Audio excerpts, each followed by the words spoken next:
Hello, it's Andrew Eborn here, and welcome to another edition of the Andrew Eborn Show, where we try to solve a few of life's great mysteries. And to help me do that today, I'm delighted to be joined by Rainbow George.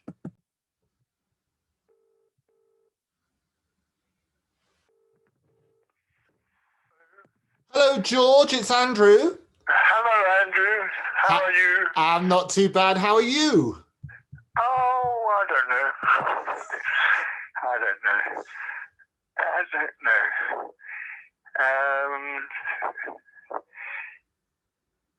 Very tired.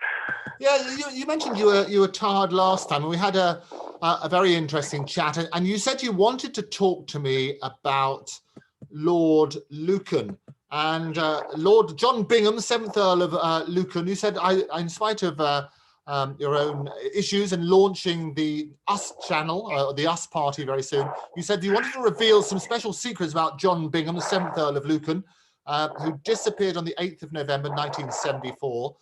He was declared dead on the 3rd of February 2016, but you said to me that you played the very last game of backgammon with him and wanted to talk to me about that. Tell me about that night. Yes, well, it is a story that I kept to myself for a long time, and about six years or so ago, I told it to the Daily Mirror, and they made a big story out of it over 2 days, and it was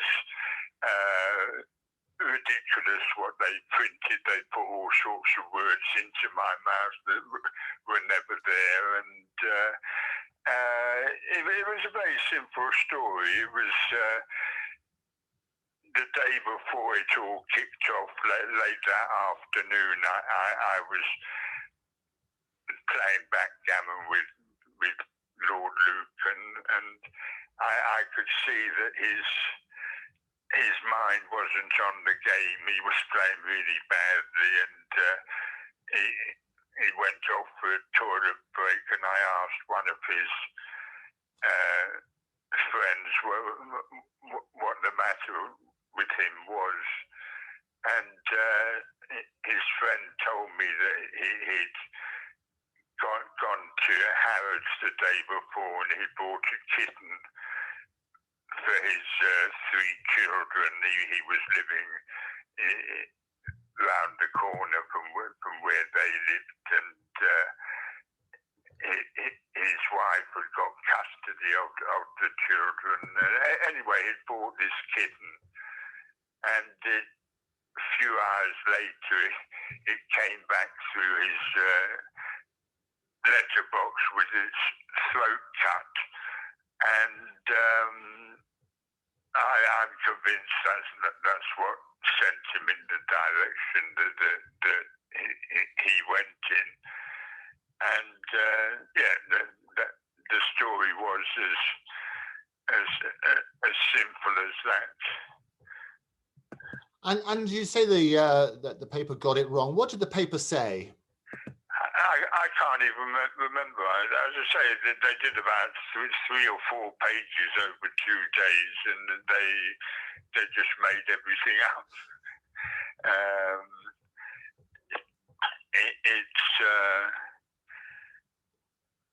I think it's on YouTube somewhere, the actual interview I gave the journalist, and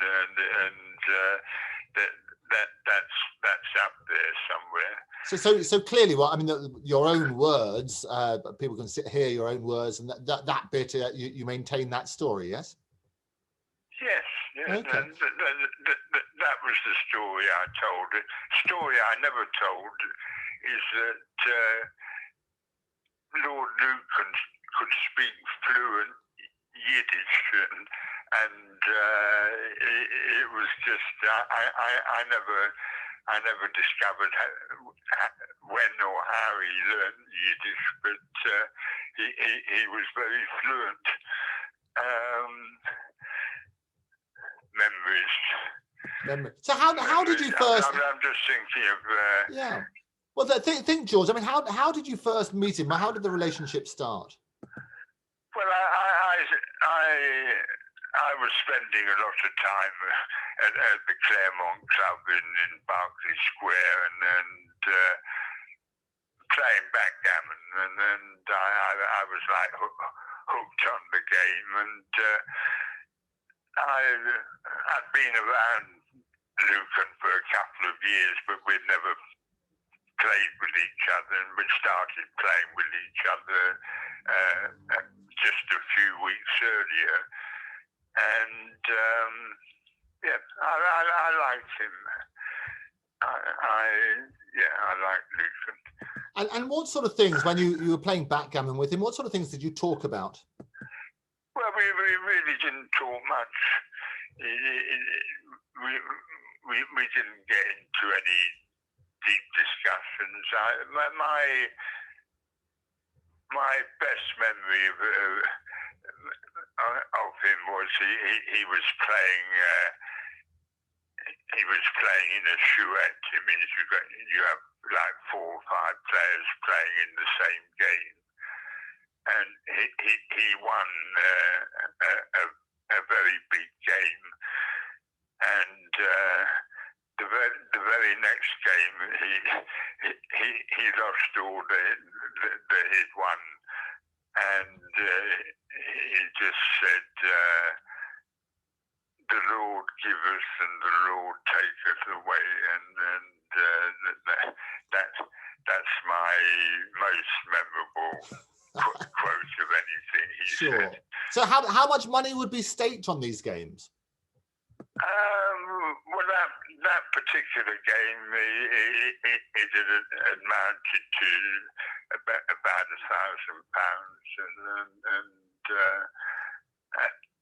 and yeah, it can escalate. But then, like today, I've got another memory that Harry Pinsker, a relative of mine, he was the Beatles accountant. He died a couple of days ago. I don't know if there've been any obituaries in the press about him, but he was a story as well. He was like a struggling accountant, and some associate of his came up to him one day and said, "I got this scruffy band from Liverpool, and I'm really too busy to take them on. Would you be their accountant?" And Harry Pinsker was, within a matter of months, was a multi-millionaire, and stories. I know, but it's wonderful looking back, and it's all a question of chance, isn't it? I mean, as you say, Harry was what? He was your cousin. What's his relationship with you? No, he was a family friend, and dated one of my sisters, and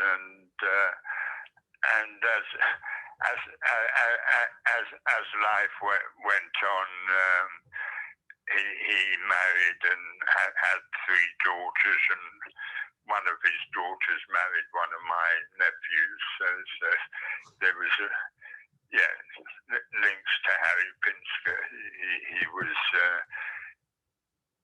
He ran a youth club that I went to back in the day, and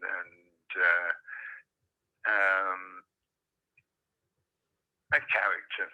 Well, and how do you think he'd like to be remembered? What, Harry? Yeah.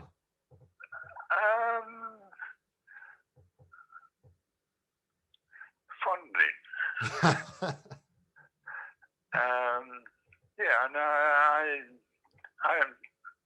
I didn't have much interaction with him, but I remember him fondly. And did you ever play backgammon with Harry? No. It's all interesting. So take me back now. Well, we remember Harry with fondness, and as you say, you mentioned in your email to me that he just passed, and another connection of yours. You're getting a lot of connections where you're thinking through things at the moment, George, aren't you? And this is the sort of mopping up time is probably the best way of putting it, because you want to set the record straight on a lot of things, don't you? well, there's a guy called Alexander Gaines. He's an author. He wrote a book about Pete and Dud. Did you ever see that book? You mentioned it, so no, we should absolutely track that down. Tell me about that book. Is that an accurate book? Yeah, but Alex has drafted a book about me. I haven't read it. He's drafted a book called Making a Profit, and it features something like about 33 years of press cuttings and diary cuttings and what have you. And over the years, almost every article that I've featured in has been inaccurate. There've been very few articles over the years that I wouldn't have quibbles about, and probably the two biggest ones. One was an article written by the Daily Mirror, which I wanted to take to court, and it was given to the Mirror by a girlfriend of Peter Cook's, called Sandy Grizzle, and she made up this story of things that supposedly happened in my house. It was I can't even remember what the headline was, but it was like Peter Cook's neighbour and he and his porno pals or something like that. And it was, Peter told me that the story that she told actually happened somewhere else, but they put it in my house. And then the other main article is when I got set up and I sold a little bit of LSD to a couple of News of the World reporters, and they made me out to be the master pusher behind the acid house craze, and I ended up in prison for a matter of months, and I think I got a 9-month sentence, but it was all. It was all pretty diabolical, but I'm saying I have not. My relationship with the press over the years hasn't been that great. But Alex has drafted this book, but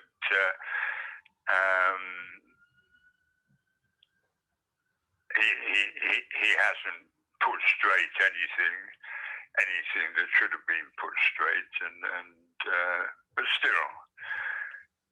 Yeah, well, as you know, one of the quests that I have is, question everything is what we try and encourage everybody to do. Don't always just take it all at face value, but also, to be fair, to give everybody a chance to put their side of a story, and looking at that sort of side, because there are many things that people say are incorrectly reported. So it is a chance for you to say in your own words which bits you think are incorrectly reported. But going back, and we'll dig a bit deeper into that. Maybe we should chat to Alexander as well, who'll put us in touch and see where he is in his quest for the truth about Rainbow George. But just going back to John Bingham for the time being, the 7th Earl of Lucan. He disappeared on the 8th of November, 1974. You say that you had the last backgammon game with him. What do you think happened? Well,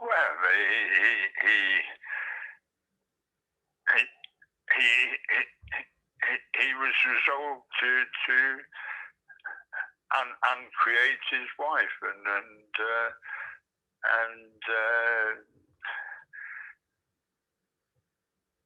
mistook the nanny for the wife and killed the nanny when he thought he was killing his wife. And yeah, amazing story. And how do you know that? Well, I think it's obvious.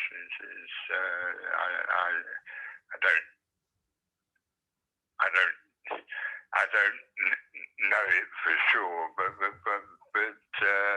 I can't see any other explanation for what happened. So that's based on your relationship. And did he ever talk about his relationship with his wife? No. So at the club over Backgammon, you never talked about any family matters at all? No, we never really got into much conversation. Just played Backgammon. Right. Well, I guess the other thing then, the question is where do you think he went to all that time ago on the 8th of November 1974? Where do you think he would have gone? I think maybe South Africa. It's I don't know.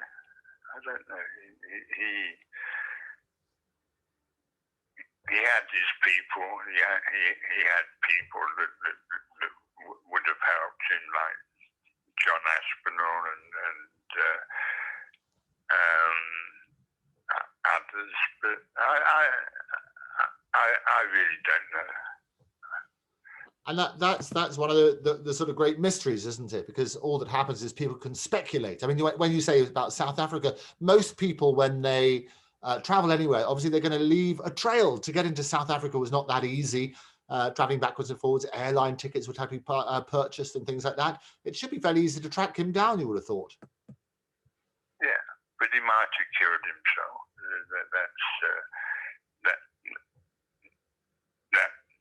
That's very possible. Right. Mystery. Yes, and it was several years later. It wasn't until the 3rd of February 2016 that he was officially presumed dead. Do you think do you think he is dead, or do you think he still might be alive somewhere? I wouldn't rule it out. It would be.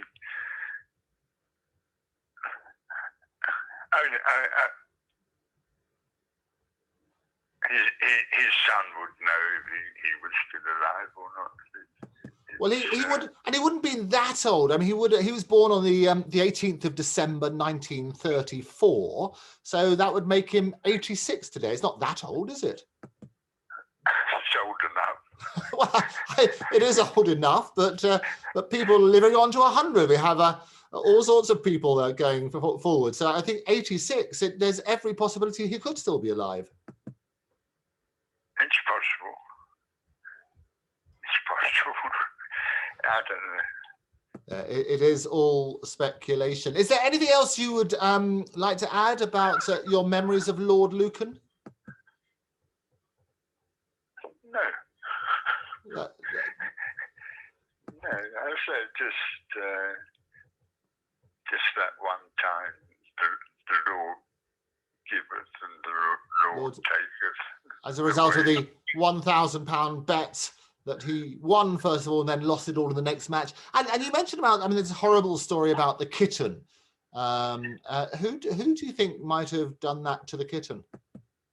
Well, obviously his wife. There's no doubt about that. No doubt at all. When you say there's no doubt, why do you think there's no doubt? Did he tell you, or you're speculating? No, that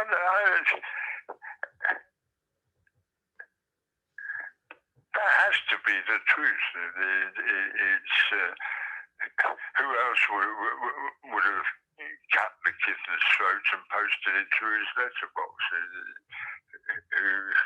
there's no other candidate for doing that. Well, I think it's you obviously need a bit more evidence than that. I mean, people do that, and then you think, well, why would she do that? Why do you think she would do that? She just wanted to keep him away from the children, and she had mental problems as well. And how do you know that?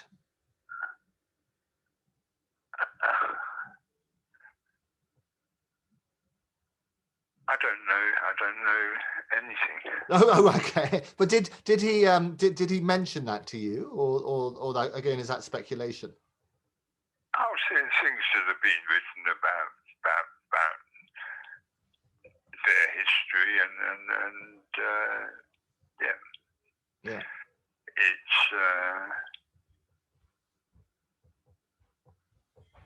I think all three children abandoned her, and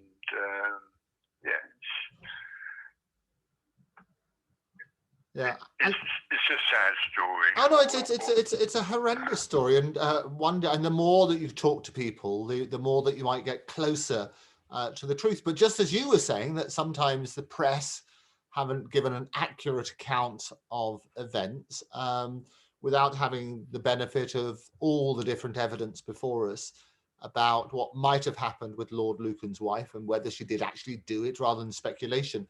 That's what we want to do. We want to have evidence, don't we? We want to, if it's evidence-based and talk to the different sources, the truth is out there somewhere. Yeah, but I say, to my mind, it had to be her. Who else would have done it? Well, the short answer is that we don't know. And I think in terms of evidence and looking at the case, it's got to be a bit better than who else might have done it. So it is really, to be fair, in the same way as you say the press has treated you unfairly.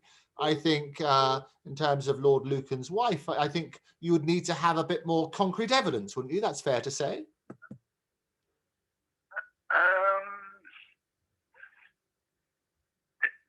It just couldn't have been anybody else, Andrew. Okay. I know, I hear what you say, but you know where I'm coming from, George. I always like to be fair, and I always like to make sure that when anybody's trying to reach a decision as to what might have happened, you listen to all of the evidence and then draw a conclusion, because that's the fair way of treating it, isn't it? Yeah, I'm just remembering how Lord Lucan was the late afternoon before it all kicked off, and as I say, it had affected him. Well, I mean, clearly, I mean, horrendous things. So how did you, I mean, you were playing backgammon with him that day. Do you remember the date it was? Because he disappeared, as I say, on the 8th of November. What was the date of your backgammon game? Must have been the 6th or 7th. Right, so 1974, the 6th or 7th of November, and you say he was distracted, but you didn't ask him why he was distracted, or you found out later? No, I say he went off for a toilet break, and I asked one of his friends what the matter with him was, because it was obvious when we were playing that his mind wasn't on the game. Right, and which friend was that? It was a gentleman called Stephen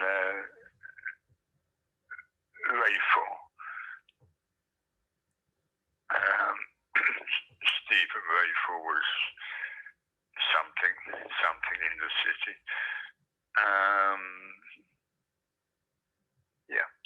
Okay, and so he would have, if been a close friend of Lord Lucan, they probably would have discussed about the state of the marriage and various other things. Yeah, but it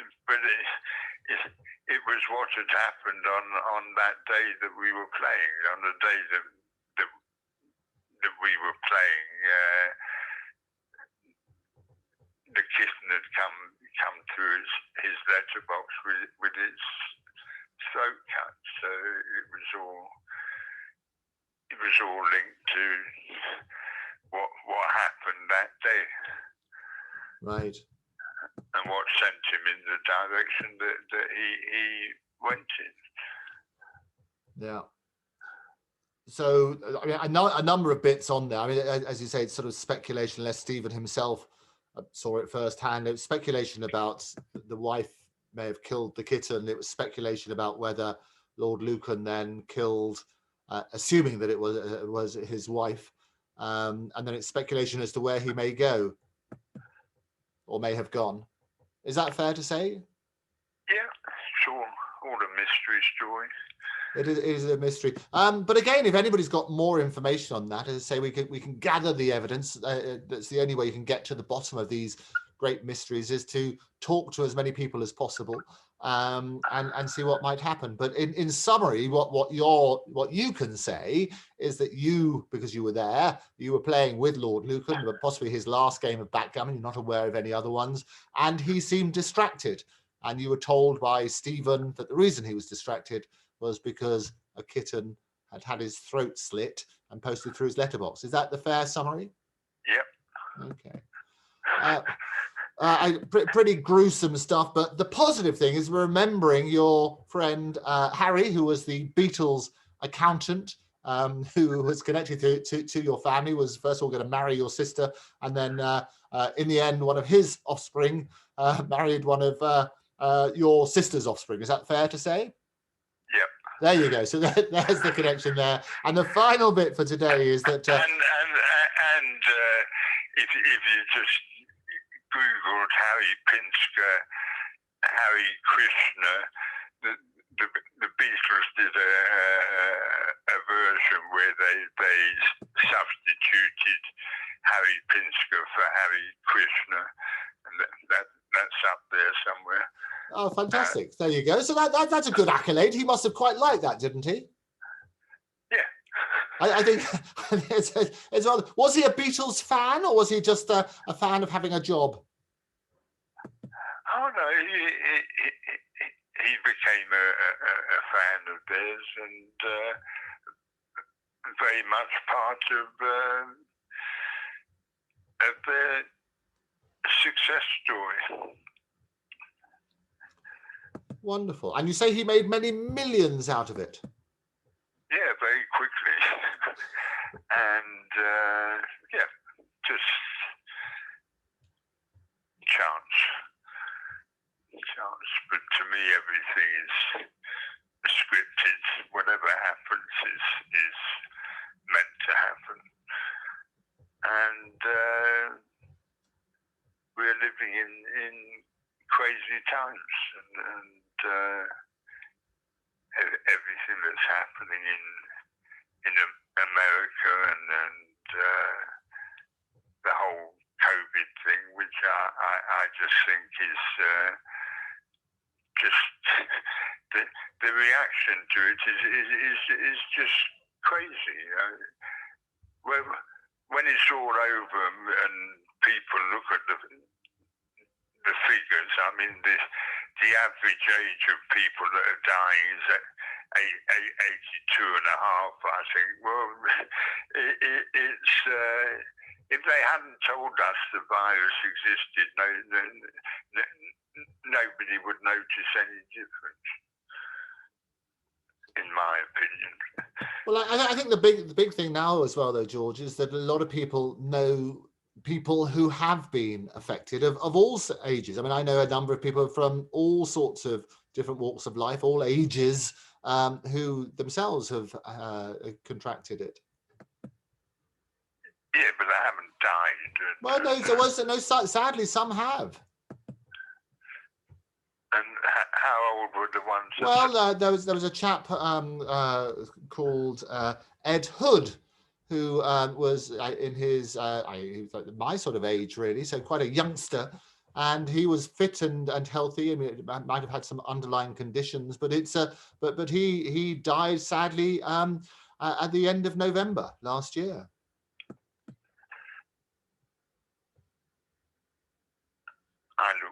to it. You look forward to death. I know you. It's the thing you always finish on is that you look forward to the day of your death, because it's the start of a new journey on that positive thing. Well, I just sense we return to where we came from, and I just, yeah, all this world it is a stage, and it's a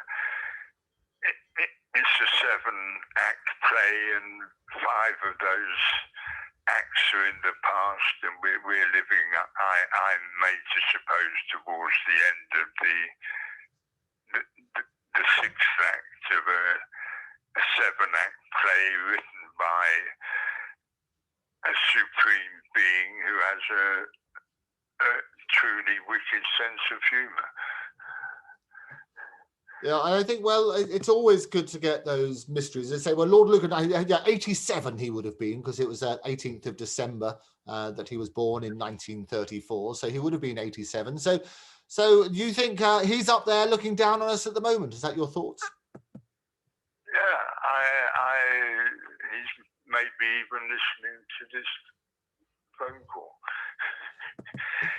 An interesting thought. Well, maybe he could, as you say, from your point of view, everything's preordained anyway. So the truth will come out one day. Is that what you believe? Well, soon we're going to be putting this film together, and called Believe It or Not, and that film is going to make, I made to suppose, make a biblical prophecy come to pass. John's Gospel, chapter 16, verses 12 and 13, talks about a character called the Spirit of Truth, who will guide you into all truth and show you things to come. Well, we're going to be auditioning to find the actor who will play the part of the Spirit of Truth, and the Spirit of Truth will, guide us into all truth and show us things to come. Okay. And those... I don't know. Oh no, you do know. So those auditionings, you're last time we spoke, you were refining the script. You've sent me different versions of it. Is that now the final one? Are we just about there, ready to audition more people? Well, we haven't really auditioned many people, but the 5-minute script. I'm still waiting. I'm still waiting to see how simply I can put together 5 minutes that will begin to guide people into all truth and share a vision of a world of wonders future, a Lennon-esque world that John Lennon in his imagined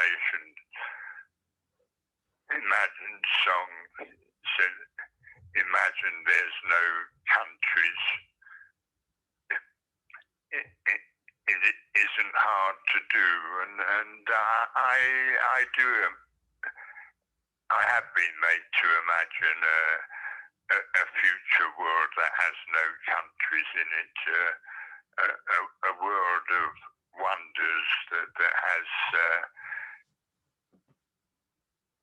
just one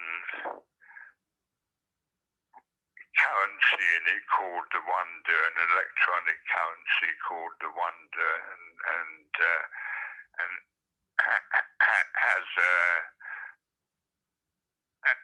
a bank of zillions of wonders, and just to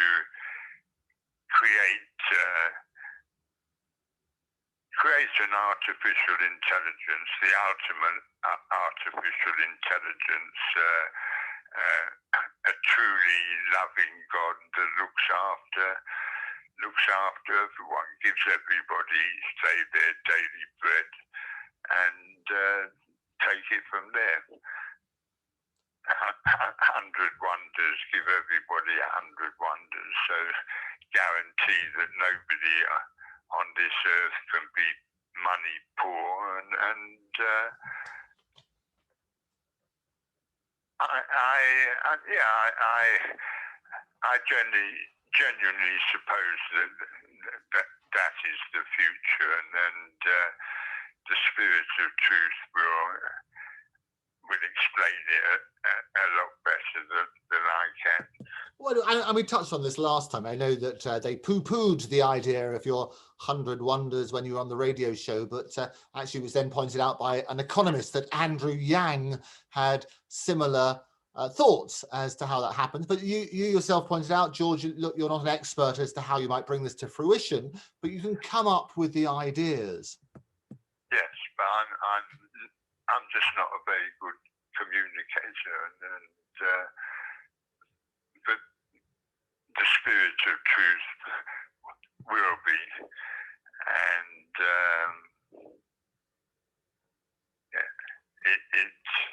I'm waiting for it to become a story. It should become a story, and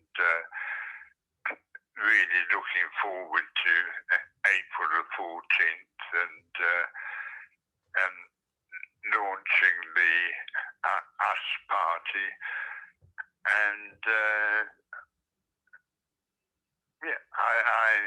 I really suppose that the US party will be the party to end all political parties, and we'll see. But I'm saying that's April the 14th. It would be, would be great if we could launch it on the Andrew Eborn show. You could become the US party leader. You see that all great, exciting stuff. Well, if people do want to take part in the Spirit of Truth, want to audition for the part, they can write in to guests@octopustv.com. George, when do you think you're going to have the final script, the final 5-minute script for people to read? I'm always hoping that it will happen quickly, but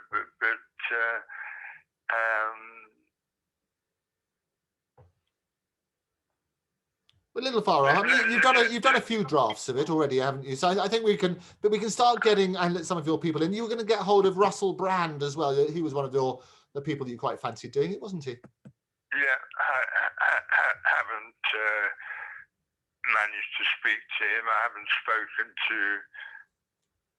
James Faulkner either. Do you know James Faulkner? Yeah, you mentioned him before. So yeah, I think, well, maybe for next time then let's get hold of Russell and James, and let's see if they see what their thoughts might be. That would be useful, wouldn't it?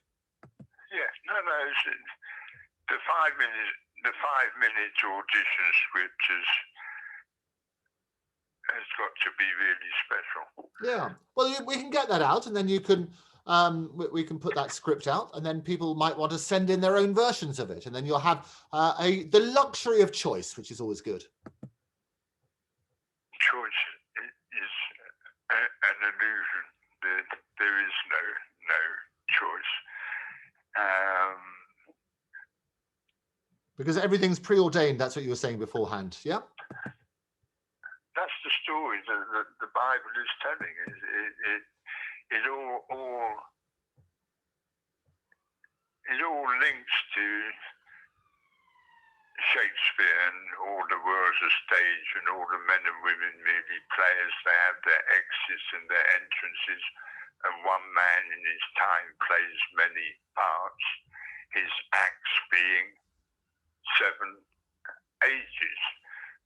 And Shakespeare didn't realise that he was, in 33 words, he was telling the story that the Bible takes 66. books to tell of a 7-act play, and the one man who plays many parts is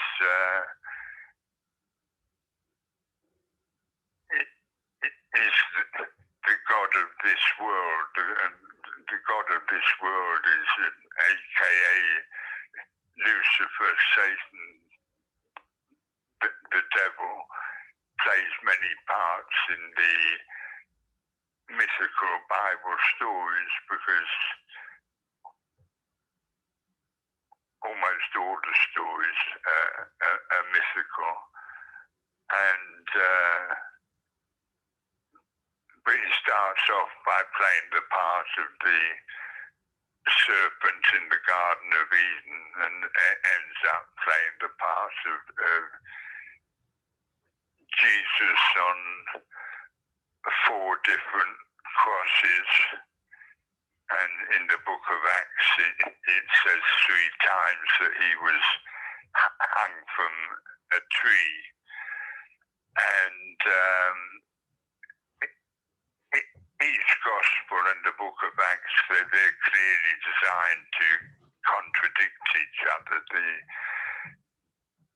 On its simplest level, the inscription on the cross is different in each gospel. Now, that's clearly there by design, because the gospels were written, I don't know, years apart, and you would think they would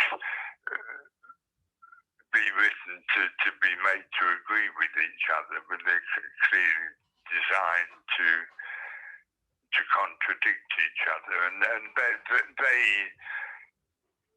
mark the 4 gospels in the book of Acts mark the first 5 acts of this 7-act play.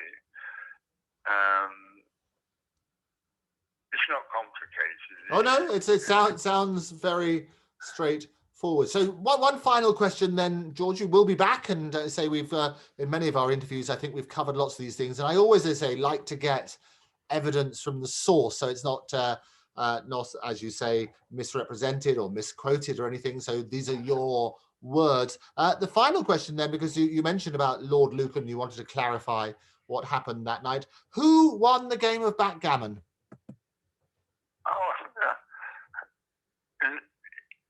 I won, but as I say, his mind wasn't on the game, and backgammon is not just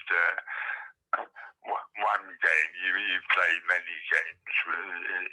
It's a game of backgammon can be over in a few minutes. You obviously have never played backgammon. Oh, that's not true at all. I love backgammon. It's a great game. Oh, I do. I'll give you a game of backgammon. I've never played backgammon with you, which is the truth. But as a game, I love it. Fantastic game. For those wanting to start backgammon then, George, what would your tips be?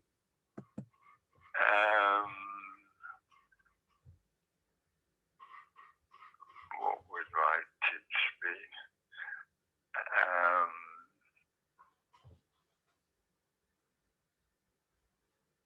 Read books. There's certain books that written by backgammon players that are worth reading. Which ones would you recommend in particular? I can't remember the titles. There was one by an American player called Barclay Cook. I can't remember what it was called, but it was a good book. But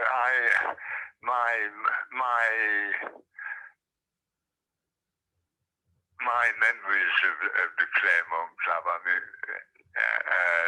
not happy memories. I lost the love of my life because I was playing backgammon every night in the Claremont Club,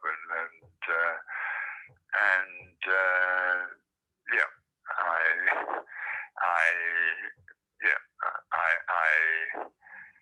I lost her because of it. And I'm so sorry to hear. Who was the love of your life?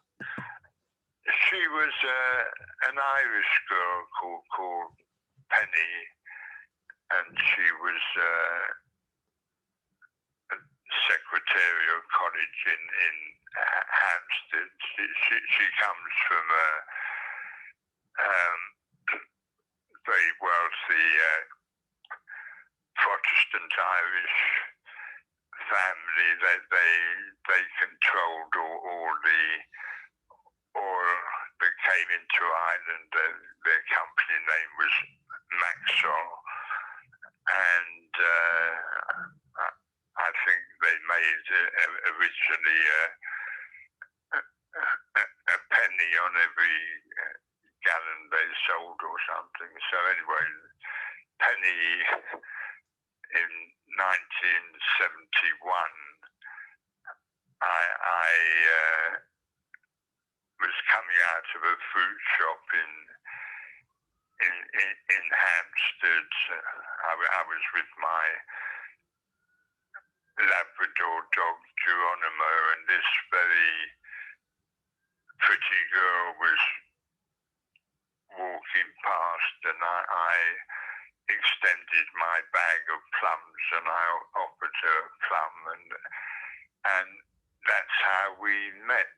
And she was the girlfriend of Errol Brown from Hot Chocolate, and I presented myself. He was living in a penthouse flat in Hampstead that I had lived in years earlier, and anyway, I presented myself as being called Ovaltine, and I won her away from Errol Brown, and we lived together for 4 years, and then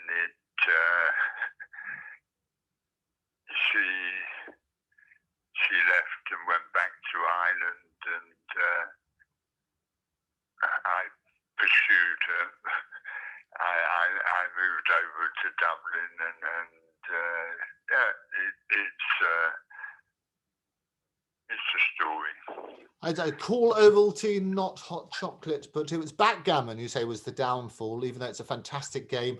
So your tip would be learn the fantastic game, read those books, but don't let it ruin your relationships.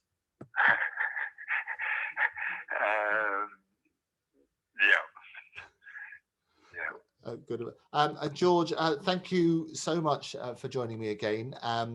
Do keep in touch, keep me posted, and if there's anything else that you want to say, we've always got a platform for you to say it. Well, April the 14th, I need your assistance. Ideally, let's do a fantasy hour together on April the 14th. Let's be looking forward to it. We're absolutely looking forward to it. I look forward to every time you're on the show. Thank you very much now for George. Thank you, Andrew. Take care. Bye-bye.